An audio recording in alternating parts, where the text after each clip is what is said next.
Narito ang ulo ng mga balita sa mga oras na ito.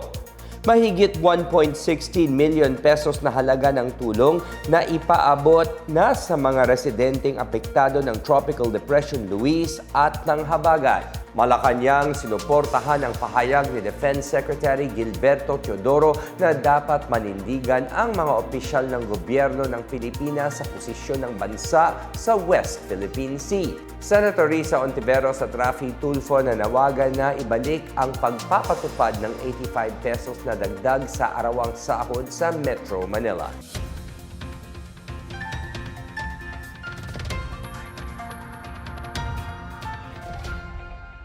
Ako si William Theo para sa PNA Headlines. Tuloy-tuloy ang pamamahagi ng tulong ng Department of Social Welfare and Development o DSWD sa mga naapektuhan ng habagat at Tropical Depression Luis. Ngayong Lunes, umabot na sa 1.16 million pesos ang halaga ng tulong ang naipaabot sa mga pamilyang tinamaan ng masamang panahon sa Bicol at Zamboanga Peninsula.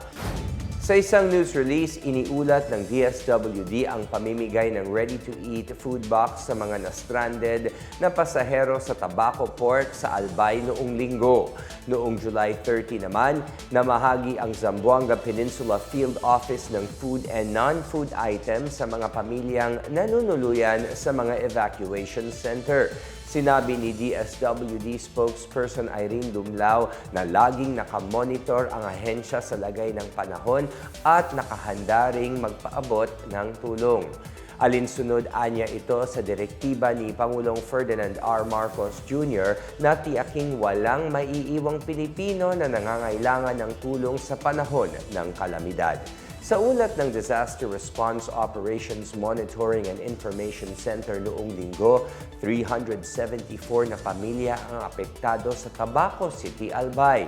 3,682 katao o 1,212 na pamilya sa Zamboanga City naman ang nasa mga evacuation center. Nasa 4.9 million naman na family food packs at quick response fund na nasa 1.69 billion pesos ang nakahanda sa DSWD Central Office. Suportado ng Malacanang ang panawagan ni Defense Secretary Gilberto Teodoro Jr. sa mga opisyal ng gobyerno na panindigan ang pagbibigay diin ng Pilipinas sa karapatan nito sa West Philippine Sea. Sinabi ni Teodoro na tungkulin ng mga opisyal ng gobyerno na itaguyod ang mga batas at polisiya ng Pilipinas, kabilang ang Administrative Order No. 29 na opisyal na kumikilala sa West Philippine Sea. Hinamon ni Teodoro ang sino mang opisyal na hindi sumusuporta sa posisyon ng Pilipinas na kontrahin ito sa harap ng korte o magbitiw na lang. Ayon kay Palace Press Officer Claire Castro, walang mali sa pahayag ni Teodoro na ang sino mang opisyal na hindi kayang manindigan at sumunod sa mga polisiya at batas ng bansa ay dapat pag-isipan ng magbitiw sa pwesto. Dinagdag pa niya na ang puso, katapatan at pananalig ng bawat Pilipino ay dapat nasa Pilipinas lang. Magkaiba man ang panig sa politika o pananaw sa anumang issue. Nakakaalarma anya ang pahayag ni Davao City 1st District Representative Paulo Pulong Duterte na kini-question kung bakit ipagtatanggol ng isang Pilipino ang soberanya ng sariling bansa. Binigyang diin ni Castro ang pahayag ni Pangulong Marcos na hindi dapat maging hadlang ang pagiging magkakatunggali sa politika sa pagprotekta sa mga interes ng Pilipinas. Bago ito, formal na isinumite ng Pilipinas sa United Nations ang outer limits ng extended continental shelf sa West Philippine Sea. Ito'y para itaguyod ang karapatan ng bansa sa ilalim ng 1982 United Nations Convention on the Law of the Sea at ng 2016 Arbitral Award. Hinikayat nila Senator Risa Ontiveros at Raffy Tulfo na ibalik ang 85 pesos na dagdag sa arawang sahod sa Metro Manila kasunod ng linabas na temporary restraining order ng Pasig City Regional Trial Court na nagpapahinto sa implementasyon nito.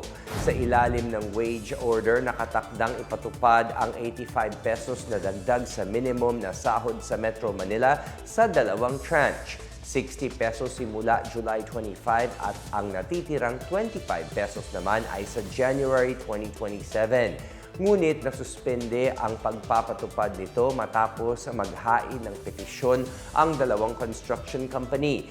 Sa isang pahayag, sinabi ni Hontiveros na dapat labanan ng Department of Labor and Employment at Office of the Solicitor General ang kautusan para agad na maalis ang suspension sa dagdag sahod.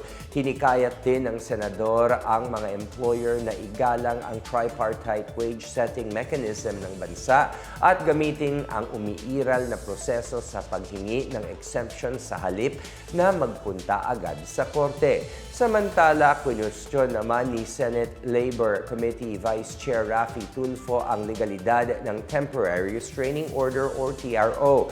Ipinagbabawal anya ng Article 126 ng Labor Code ang paglalabas ng korte ng nasabing order laban sa mga proseso, aksyon o desisyon ng Regional Tripartite Wages and Productivity Boards. Dagdag pa ni Tulfo, hindi na dapat manghimasok ang korte sa usapin at mas nararapat na dumaan sa tamang proseso ng pag-apela ang mga kumpanyang kumikwestiyon sa wage order.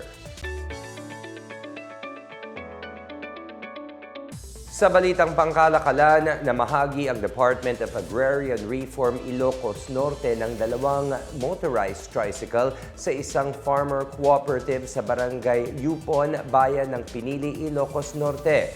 Parte ang inisyatiba ng programang Enterprise Development and Economic Support Program ng DAR na layong magbigay ng mga kagamitan at suportang teknikal sa mga benepisyaryong magsasaka upang mapaunlad ang kanilang kabuhayan. Formal na tinanggap ng Yupon Multipurpose Cooperative ang mga sasakyan sa pangunguna ng kanilang chairperson na si Larry Bagayas. Ayon sa kanya, magsisilbi ang mga suporta bilang mahalagang puhunan para sa patuloy na paglago ng kanilang kooperatiba. Samantala, sinabi ni Provincial Agrarian Reform Program Officer 2 Jessamine Jimenez na mapapababa ng mga bagong sasakyan ang gastusin sa transportasyon at mas mabilis na maihahatid ang mga ani mula sa bukirin patungo sa mga pamilihan.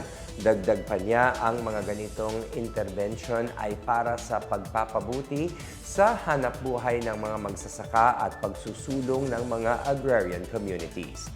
Samantala, magagamit na simula Martes ang bagong Link and Pay feature na magpapahintulot sa mga consumer na gamitin ang kanilang Visa card sa mga QR payment sa GCash. Ayon sa digital payments provider na Visa, magagamit ng mga user ang kanilang Visa card kahit kulang ang balance sa GCash wallet, kaya hindi na kailangan pang mag-cash in bago magbayad.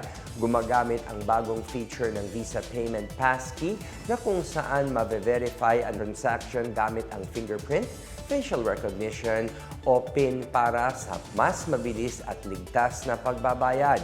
Ayon kay Visa Philippine Country Manager Jeffrey Navarro, pinapalawak ng partnership ang paggamit ng Visa credentials sa pang-araw-araw na digital payments tulad ng QR payments para sa mas accessible at mas convenient na digital transactions.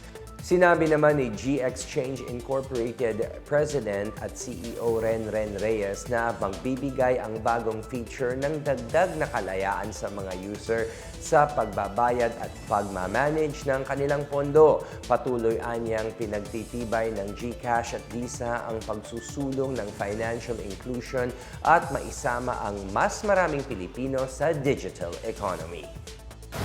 At yan ang pinakabago at pinakamainit na balita sa mga oras na ito, hatid sa inyo ng PNA Headlines. Para sa iba pang mga balita at impormasyon, bisitahin lamang ang aming website pna.gov.ph o ang aming Facebook at X account na Philippine News Agency. Mapapanood din ang PNA Headlines sa pamamagitan ng link sa website ng News and Information Bureau, sa ilalim ng PNA News at sa YouTube account ng Philippine News Agency. Ako si William Theo at ito ang PNA Headlines, naghahatid ng mga balitang nagbubuklod sa bagong Pilipinas.